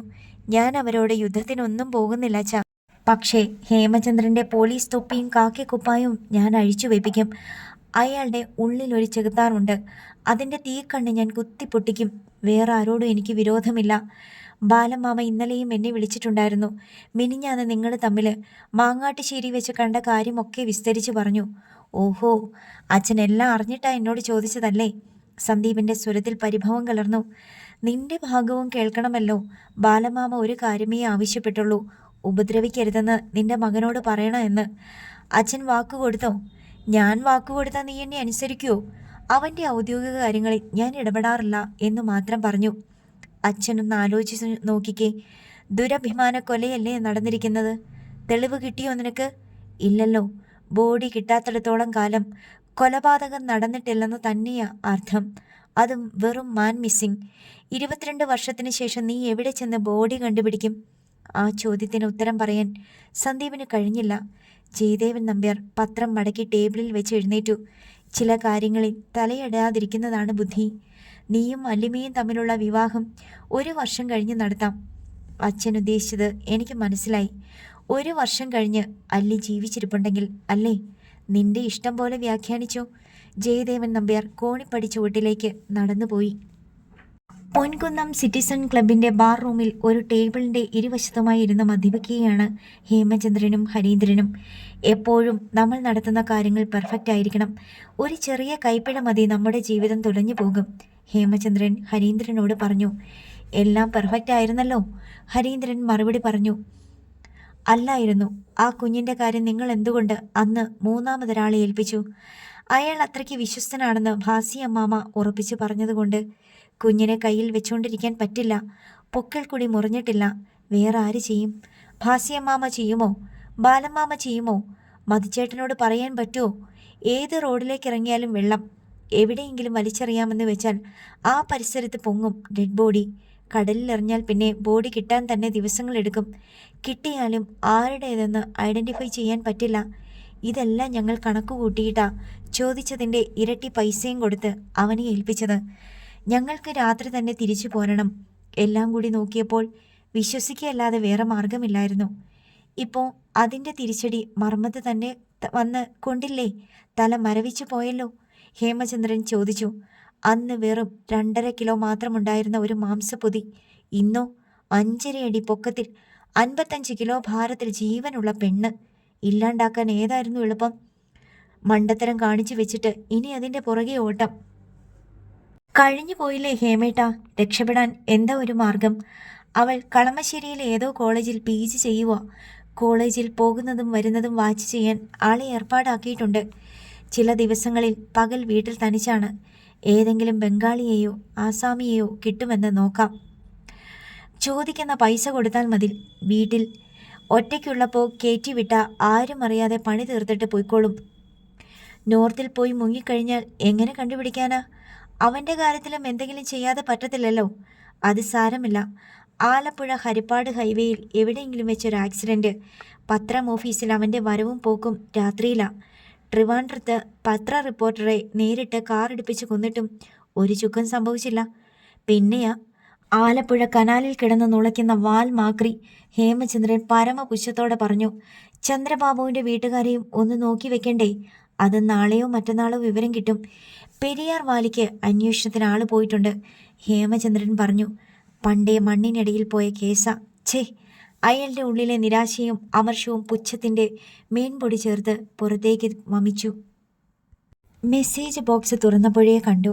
ഒരെണ്ണമല്ല 5 SMS വന്ന് കിടക്കുന്നു. ഹോസ്പിറ്റൽ അതോറിറ്റിയുമായി സംസാരിച്ചു. നാളെയോ മറ്റന്നാളോ ഇൻ്റർവ്യൂവിന് ഹാജരാകേണ്ടി വരും. 2ാമത്തെ മെസ്സേജ്. റിപ്ലൈ കിട്ടണം. എനിക്ക് അവരോട് പറയേണ്ടതാണ്. വരുമോ ഇല്ലയോ? 3ാമത്തെ മെസ്സേജ്. മനുഷ്യനെ നാണം കെടുത്തരുത്. നിങ്ങളൊക്കെ ആരാണെന്ന വിചാരം? 4ാം മെസ്സേജ്. ഞാനിവിടെ ദേഷ്യം കൊടി കയറിയിരിക്കുകയാണ്. ഇയാൾ ചത്തുപോയോ? 5ാമത്തെ message. Reply immediately. Yes or no. Don't be silly. സോഫിയയ്ക്ക് കാര്യത്തിൻ്റെ ഗൗരവം മനസ്സിലാകുന്നുണ്ടായിരുന്നു. അവൾ ഫോണുമായി വത്സമ്മയെ സമീപിച്ചു. മമ്മി, ഇന്നെങ്കിലും പപ്പയോടൊന്ന് പറഞ്ഞ് സമ്മതിപ്പിക്കണേ. അവരിവിടെ വന്ന് പറഞ്ഞിട്ട് പോയിട്ടിപ്പം എത്ര ദിവസമായി? ഒരു മര്യാദ വേണ്ടേ? നിന്റെ പപ്പയ്ക്ക് ഇവിടെ വന്ന ആമ്പിള്ളേരെ അത്ര പിടുത്തമില്ല. അവർ ശരിയല്ലെന്നാ പറയുന്നേ. അവർ ശരിയല്ലെങ്കിൽ പിന്നെ ഞാനും ശരിയാകാതെ വരും. പപ്പ പറയുന്നതിലും കുറച്ച് കാര്യമില്ലേടി? ആ പിള്ളേർക്ക് നിന്റെ കാര്യത്തിൽ എന്നാ ഇത്രയും താല്പര്യം? അവർ കാരണമല്ലേ എൻ്റെ ജോലി പോയത്. അതിൻ്റെ കോമ്പൻസേഷനായിട്ട് അവർ വേറൊരു ജോലി ശരിയാക്കി തരാമെന്ന് പറയുന്നേ. അതുമാത്രമൊന്നുമല്ല, അതിൻ്റെ അപ്പുറത്ത് ഏതാണ്ടൊക്കെയുണ്ട്. അതിലൊരു ചെറുക്കൻ്റെ മുഖത്തോട്ട് നോക്കുമ്പോൾ അറിയാം. മുഖത്തോട്ട് നോക്കുമ്പോൾ എന്തറിയാമെന്നാ? സോഫിയ തർക്കിച്ചു. നിന്റെ മുഖത്ത് തന്നെയല്ലേ അവൻ്റെ കണ്ണ്? അതിപ്പം സുന്ദരിയായ ഒരു പെണ്ണിനെ കണ്ട് ആരാ നോക്കാത്തെ? സോഫിയ ചിരിച്ചുകൊണ്ട് പറഞ്ഞു. ചുന്നരി പൊയ്ക്കോണ എൻ്റെ മുമ്പിന്ന്. പല ചുന്നരിമാരും പലയിടത്തും പോയ കഥയൊക്കെ ഞാനും കേട്ടിട്ടുണ്ട്. ഒറ്റയെണ്ണം ഗതി പിടിച്ചിട്ടുണ്ടോ? അവനും എൻ്റെ മാതാപിതാക്കളെയും കുടുംബക്കാരെയും മാനം കെടുത്തി ഇട്ടേച്ചും പോകുന്ന ഒരുത്തിയും ഗതി പിടിക്കുകയല്ല. അതൊരു ശാപമാ. ഒരു ചുന്നരി വന്നേക്കുന്നു. ചുന്നരിയാന്ന് തന്നെത്താനങ്ങ് പറഞ്ഞാൽ മതിയല്ലോ. മമ്മി എന്തിനാ എന്നോട് ദേഷ്യപ്പെടുന്നേ? ഞാൻ എന്തെങ്കിലും വേണ്ടാതിനും പറഞ്ഞോ? ആ ചെറുക്കനെ കാണുമ്പോൾ നിനക്കും ഉണ്ടോ ഒരിളക്കം? എൻ്റെ കണ്ണിലെ കുരുവൊന്നുമില്ല കാണാണ്ടിരിക്കാൻ. ആഹാ, എനിക്ക് ആ ചെറുക്കനെ ഇഷ്ടമാ. ഇപ്പം എന്നാ ചെയ്യാൻ പറ്റും? നിന്നെ തല്ലിക്കൊന്ന് കുഴിച്ചു മൂടും പപ്പ. എന്നിട്ട് പപ്പ എങ്ങോട്ട് പോകും? ധ്യാനത്തിന് പോകുമോ? പെണ്ണെ, നീ എൻ്റെ വായിൽ നിന്നൊന്നും കേൾക്കല്ലേ. കുടുംബം രക്ഷപ്പെടണമെന്ന് വല്ല ആഗ്രഹവും ഉണ്ടോ തള്ളയ്ക്കും തന്തയ്ക്കും? ഉണ്ടോ? അറിയാൻ മേലാഞ്ഞിട്ട് ചോദിക്കുക. അത് പിന്നെ ഇല്ലാണ്ടിരിക്കുവോ? ആര് രക്ഷിക്കും? രാവിലെ പോയി പനങ്ങളും കുടിച്ച് പനഞ്ചോട്ടി പോയിരുന്ന് ചീട്ടും കളിച്ച് രാത്രി 4 കാലേ വരുന്ന പപ്പയോ? അതോ തൊഴിലുറപ്പിന് പോയി വീട്ടുചെലവ് നടത്താൻ കഷ്ടപ്പെടുന്ന മമ്മിയോ? അതുമല്ലെങ്കിൽ ഇതുവരെ സ്കൂൾ വിദ്യാഭ്യാസം പോലും കഴിഞ്ഞിട്ടില്ലാത്ത ഇളയതുങ്ങളോ? അതിപ്പോൾ നീ വിചാരിച്ചാലല്ലേ നടക്കത്തുള്ളൂ. അതിന് എന്നെ ഇവിടെ കൂട്ടിപ്പിടിച്ച് കെട്ടിയ ആട്ടിൻകുട്ടിയെ മാതിരി ഇങ്ങനെ ഇട്ടേച്ചാ മതിയോ? അതിനല്ലേ നിന്നെ പോണ്ടിച്ചേരിയിലോട്ട് ജോലിക്ക് വിട്ടത്. അന്നേരം നീ പോണ്ടിച്ചേരിയിലെ കാര്യം ഇനി മിണ്ടല്ലേ മമ്മി. എന്ത് പറഞ്ഞാലും പോണ്ടിച്ചേരി. അവിടുത്തെ ജോലി പോയെന്ന് മനസ്സിലായതല്ലേ. പിന്നെയും പിന്നെ അത് തന്നെ പറഞ്ഞുകൊണ്ടിരുന്നിട്ട് എന്നാ കിട്ടാനാ? അപ്പനും കൊള്ളാം, അമ്മയും കൊള്ളാം. കഴിഞ്ഞുപോയ കാര്യങ്ങളും ഒരിക്കലും നടക്കാത്ത കാര്യങ്ങളും പറയാൻ നല്ല ഉത്സാഹമാ. നീ ആലുവയിൽ ജോലിക്ക് പോയ എന്നാ കിട്ടുമെന്നാ പറയുന്നേ? പോണ്ടിച്ചേരി കിട്ടിക്കൊണ്ടിരുന്ന. പിന്നെയും പോണ്ടിച്ചേരി. എൻ്റെ മമ്മി അത് വിട്. ഞാനിവിടെ വെറുതെ ഇരുന്ന എന്തേലും കിട്ടുമോ? ആ നിന്റെ ഇഷ്ടം പോലെ ചെയ്യ്. ഞാൻ പപ്പയോട് പറഞ്ഞേക്കാം. ഇനി അതിൻ്റെ ഒരു കുറവ് വേണ്ട. വെറുതെ അങ്ങ് പറഞ്ഞാൽ പോരാ, സപ്പോർട്ട് ചെയ്യണം. പപ്പയുടെ കല്ല് പോലത്തെ മനസ്സിളകുന്ന പോലെ പറയണം. പിന്നെ എനിക്കതല്ലേ പ്രായം. മമ്മി ഇപ്പോഴും നല്ല പോലെ കുളിച്ചൊരുങ്ങി ഇതിന് മേക്കപ്പ് ഒക്കെ ചെയ്ത് നിന്ന സുന്ദരിയ. അതല്ലേ എനിക്ക് കിട്ടിയേക്കുന്നേ. പൊടി. അവിടുന്ന് അവൾ വിശേഷം എഴുന്നള്ളിച്ചുകൊണ്ട് വന്നേക്കുന്നു. സോഫിയ ആ കപട ദേഷ്യം കണ്ട് ചിരിച്ച് രംഗത്ത് നിന്ന് മാറിക്കളഞ്ഞു. രാത്രി കുര്യച്ചൻ വീട്ടിലെത്തിയപ്പോൾ സോഫിയ വത്സമയെ തോണ്ടി തോണ്ടി വിഷയം അവതരിപ്പിക്കാൻ പ്രേരിപ്പിച്ചു തുടങ്ങി. പക്ഷേ വത്സമ നോക്കിയിട്ട് കുര്യച്ചനെ വഴങ്ങി കിട്ടുന്നില്ല. പരസ്പരം ബന്ധമില്ലാതെ എന്തൊക്കെയോ പറയുന്നു. ഇന്ന് കള്ളു കൂടുതലാ, നാളെ പറയാം. വത്സമ മകളെ സമാധാനിപ്പിച്ചു. പിറ്റേന്ന് രാവിലെ കുര്യച്ചൻ പല്ല് തേച്ച് മുഖം കഴുകി കാപ്പി കുടിക്കാൻ വന്നിരുന്നപ്പോൾ വത്സമ വിഷയം അവതരിപ്പിച്ചു. സോഫിയെ ആലുവായിന്ന് വിളിച്ചിട്ടുണ്ടായിരുന്നു. ആര് വിളിച്ചു? കുര്യച്ചൻ നെറ്റിച്ചുളിച്ചു. അവിടുത്തെ ആശുപത്രിക്കാര്. വത്സമ പറഞ്ഞു. അവരിങ്ങോട്ട് വിളിച്ചെന്നോ? അവർക്ക് നേഴ്സുമാരെ കിട്ടാൻ ബുദ്ധിമുട്ടാണോ? അതോ ഇവള് ലോകത്തെ നമ്പർ 1 നേഴ്സാണോ? നിങ്ങളുടെ മോക്ക് ജോലി വേണമെങ്കിൽ മതി. ഞാൻ ചോദിച്ചതിന് മറുപടി പറ. ആലുവക്കാര് എങ്ങനെ അറിഞ്ഞു ഇവള് പോണ്ടിച്ചേരിയിലെ ജോലിയും കളഞ്ഞേച്ച് വീട്ടിൽ വന്ന് വെറുതെ നിപ്പുണ്ടെന്ന്? ആലുവയിലെ ആശുപത്രിയിലെ നേഴ്സിൻ്റെ ഒഴിവുണ്ടെന്നറിഞ്ഞ് സോഫി മോള് അപേക്ഷിച്ചിട്ടുണ്ടായിരുന്നു. വത്സമേ, നീ ഒരുപാട് വളച്ചു കെട്ടല്ലേ. മറ്റവന്മാർ അവൾക്ക് വേണ്ടി കണ്ടുപിടിച്ചുകൊണ്ട് വന്ന ജോലിയല്ലേടി അത്. ആണെങ്കിൽ എന്താ? അവർ കാരണമല്ലേ അവളുടെ ജോലി പോയത്. അവളുടെ ജോലി പോയെന്ന് വെച്ച് അവന്മാരെന്തിനാ വിഷമിക്കുന്നേ? അതാ ഞാൻ ചോദിക്കുന്നേ. അവർക്ക് മനസാക്ഷിയുള്ളത് കൊണ്ട് ഇവിടെ വന്നപ്പോൾ നമ്മുടെ അവസ്ഥയൊക്കെ അവർ കണ്ടേച്ചും പോയതല്ലേ. എടി, ഇങ്ങനെ ഓരോരുത്തന്മാരെ സഹായിക്കാൻ വേണ്ടി വരുമ്പം വിചാരിച്ചോണം അത് പെണ്ണിൻ്റെ തൊലി വെളുപ്പ് കണ്ടോണ്ടാണെന്ന്, അല്ലാതെ നമ്മളെ നന്നാക്കാൻ വേണ്ടിയല്ല. എന്നാൽ പിന്നെ അവൾ ഇവിടെ നിന്നോട്ടെ. കെട്ടിക്കാൻ കാശുണ്ടാകുന്ന കാലത്ത് കെട്ടിച്ചു വിടാം. അതിനു മുമ്പ് വല്ലവൻ്റെയും കൂടെ ചാടിപ്പോയ ആ കാശും ലാഭിക്കാം. പോടി എൻ്റെ മുമ്പിൽ നിന്ന്, അധിക പ്രസംഗി. കുര്യച്ചന് കൈയെത്താത്തത് കൊണ്ട് തോളത്ത് കിടന്ന തോർത്തെടുത്ത് വീശി ഒരടി കൊടുത്തു. എങ്കിലും കാപ്പി കുടിച്ചെഴുന്നേറ്റ് പുറത്തോട്ടിറങ്ങുമ്പോഴേക്കും കുര്യച്ചൻ്റെ ചിന്ത ഒന്ന് മയപ്പെട്ടു. എടി സോഫിയെ. മുറ്റത്ത് നിന്ന് ചുണ്ടത്ത് വെച്ച ബീഡിക്ക് ലൈറ്റർ കൊണ്ട് തീ കൊളുത്തിയ ശേഷം അയാൾ വിളിച്ചു. സോഫിയെ തിണ്ണയിലേക്ക് ചെന്നു. ആലുവായ്ക്ക് എന്ന് ചെല്ലണമെന്നാ പറഞ്ഞേക്കുന്നേ? ഇന്നല്ലെങ്കിൽ നാളെ. ആ, നാളെ രാവിലെ പോകാം. ഇനി ഞാനായിട്ട് ജോലിക്ക് തടസ്സം നിന്നൊന്നും വരണ്ട. പക്ഷേ എനിക്കവിടുത്തെ ചുറ്റുപാടൊന്നും ഇഷ്ടപ്പെട്ടില്ലെങ്കിൽ പിന്നെ അങ്ങോട്ട് പോകാമെന്ന് വിചാരിക്കണ്ട. അങ്ങനെ മതി പപ്പ. സോഫിയെ സമ്മതിച്ചു.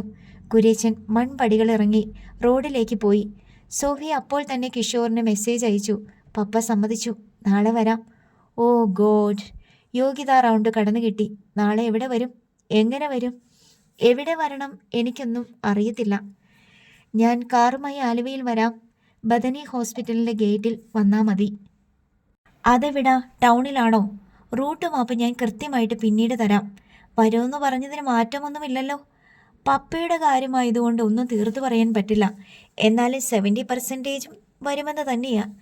ഇല്ലെങ്കിൽ രാവിലെ മെസ്സേജ് ചെയ്യാം. ഓക്കെ. ഇനി എന്താ? ഒന്നും ചോദിക്കാനും പറയാനുമില്ലേ എന്നോട്? മറുവശത്ത് എന്താണ് പ്രതീക്ഷിക്കുന്നതെന്ന് സോഫിയയ്ക്കറിയാം. നന്ദിയോ കൃതജ്ഞതയോ അല്ല, ഒരു സ്നേഹവാക്ക്. ഞാൻ എന്താ പറയണ്ടേ? ഞാൻ ഒട്ടും സ്നേഹമില്ലാത്തവളാണ്, നന്ദിയില്ലാത്തവളാണ്. എന്നിൽ നിന്ന് ഒന്നും പ്രതീക്ഷിക്കരുത്. ജോലി വാങ്ങി തരുന്നതോടെ എന്നെ മറന്നേക്കണം. ഇത്രയും മതി. കിഷോർ ടൈപ്പ് ചെയ്ത അക്ഷരങ്ങളിലൂടെ കടന്നു പോകുമ്പോൾ അവൾക്ക് സങ്കടം വന്നു. കണ്ണിൽ നനവൂറി. ശരി, അങ്ങനെ തന്നെ ഇരിക്കട്ടെ. സോഫിയ ടൈപ്പ് ചെയ്തു. എടി ദുഷ്ടേ എന്നു മറുപടി. അക്ഷരപ്പിശകുണ്ട്. ദുഷ്ട എന്നാണ്. സോഫിയ അയച്ചു. മനഃപൂർവ്വം ഠേ ചേർത്തതാ. നീ അതുക്കും മേലെയാണ്. മതി കിച്ചുവേട്ടാ, വെച്ചു. നിനക്ക് എന്നോട് ഇഷ്ടമുണ്ടോ? ഇല്ല. പ്രേമമുണ്ടോ? ഇല്ല. എന്നെ കാണണമെന്ന് ആഗ്രഹമുണ്ടോ? അത് തീരെയില്ല. പിന്നെന്തു കുന്താ ഉള്ളത്? ഒന്നുമില്ലെന്നേ. എന്നെ ഭ്രാന്ത് പിടിപ്പിക്കല്ലേ? അതുമില്ല. സോഫിയ അല്പസമയം കാത്തു. മെസ്സേജ് ഒന്നും വരുന്നില്ല. ഒടുവിൽ അവൾ ടൈപ്പ് ചെയ്തയച്ചു, പിണങ്ങല്ലേ കിച്ചുവേട്ടാ. പിന്നെ അവൾ ഫോൺ കൊണ്ടുപോയി തൻ്റെ ബാഗിൽ സുരക്ഷിതമായി വെച്ചു. ആലുവയിലേക്ക് സന്ദീപും അലിമയും കൂടി തന്നോടൊപ്പം ചെല്ലണമെന്ന് കിഷോർ നിർബന്ധം പിടിച്ചപ്പോൾ സന്ദീപ് വഴങ്ങി. അലിമയെ കൂട്ടിക്കൊണ്ടു പോകാൻ അവളുടെ അച്ഛനമ്മമാർ സമ്മതിക്കുമോ എന്ന കാര്യത്തിലേ ഉണ്ടായിരുന്നുള്ളൂ സംശയം. സന്ദീപ് തന്നെ രാജഗോപാലിനോട് കാര്യം പറഞ്ഞു. ഒരു ക്രിസ്ത്യൻ ഓർത്തഡോക്സ് ഫാമിലിയിലെ പെൺകുട്ടിയാ. അവൾക്ക് നമ്മളാണ് ജോലി വാങ്ങിക്കൊടുക്കുന്നത്. അതൊരു കോമ്പൻസേഷനാ. കിച്ചുവിന് തനിയെ പോകാൻ മടി. ഞാനും അല്ലിയും കൂട്ടിന് ചെല്ലാമോ എന്ന് ചോദിക്കുന്നു. പെൺകുട്ടിയുടെ പപ്പ വരും. അവർക്ക് ഒരു വിശ്വാസം വരാൻ നല്ലതാ. രാജഗോപാൽ സമ്മതിച്ചു. അല്ലിമയെയും സന്ദീപിനെയും കൂട്ടി കിഷോർ ബദനി ഹോസ്പിറ്റലിലേക്ക് കാറോടിച്ചു പോയി. 9 മണിയോടെ അവർ ഹോസ്പിറ്റലിന് സമീപം കാർ പാർക്ക് ചെയ്ത് കാത്തു കിടന്നു. കുര്യച്ചനും സോഫിയയും ഓട്ടോറിക്ഷയിലാണ് വന്നത്. ഹോസ്പിറ്റൽ ഗേറ്റിൽ വെച്ച് അവർ പരസ്പരം കണ്ടു. 5 പേരും കൂടി ഹോസ്പിറ്റലിലേക്ക് കയറി. അല്ലിമ അവരുടെ കൂടെ ഉണ്ടായിരുന്നത് കുര്യച്ചൻ്റെ നാനാവിധ സംശയങ്ങൾ ലഘൂകരിക്കാൻ സഹായകരമായി. മുൻകൂട്ടി നിശ്ചയിച്ചിരുന്ന സമയത്ത് തന്നെ കിഷോർ സോഫിയയെ ഹോസ്പിറ്റൽ അതോറിറ്റിയുടെ ഓഫീസിലേക്ക് കൂട്ടിക്കൊണ്ടുപോയി. കിച്ചുവിൻ്റെ കൂടെ ജോലി ചെയ്യുന്ന സുഹൃത്തിൻ്റെ അച്ഛൻ്റെ ശുപാർശയുണ്ടായിരുന്നതിനാൽ ഇൻ്റർവ്യൂ ഒരു പ്രഹസനം മാത്രമായിരുന്നു. നേഴ്സിംഗ് എവിടെ പഠിച്ചു? എത്ര വർഷത്തെ എക്സ്പീരിയൻസ് ഉണ്ട്? എന്നിങ്ങനെ ഔപചാരികമായി ചില ചോദ്യങ്ങൾ. നഴ്സിംഗ് പ്രൊഫഷനെക്കുറിച്ച് 2-3 ചോദ്യങ്ങൾ. ഇൻ്റർവ്യൂ കഴിഞ്ഞു. സർട്ടിഫിക്കറ്റുകളുടെ ഫോട്ടോ കോപ്പി സോഫിയ അവർക്ക് നൽകി. എല്ലാം പരിശോധിച്ച ശേഷം ഹോസ്പിറ്റൽ ഡയറക്ടർ സോഫിയയോട് എന്നു മുതൽ ജോലിയിൽ പ്രവേശിക്കാം എന്ന് ചോദിച്ചു. നാളെ മുതൽ എന്നവൾ മറുപടി നൽകി. നാളെ മുതൽ വേണമെന്നില്ല, നെക്സ്റ്റ് മൺഡേ ജോയിൻ ചെയ്യാം. ഡയറക്ടർ പറഞ്ഞു. നാളെ മുതൽ എന്ന് പറയാൻ എന്താ കാരണം? ഒരു തയ്യാറെടുപ്പൊക്കെ വേണ്ടേ? ഞാൻ റെഡിയായിട്ടിരിക്കുമായിരുന്നു, എപ്പോൾ വിളിച്ചാലും എവിടെ ജോലി ചെയ്യാനും, സോഫിയ പറഞ്ഞു. ഗുഡ്. നേഴ്സിംഗ് പ്രൊഫഷൻ ചൂസ് ചെയ്യാൻ എന്താ കാരണം?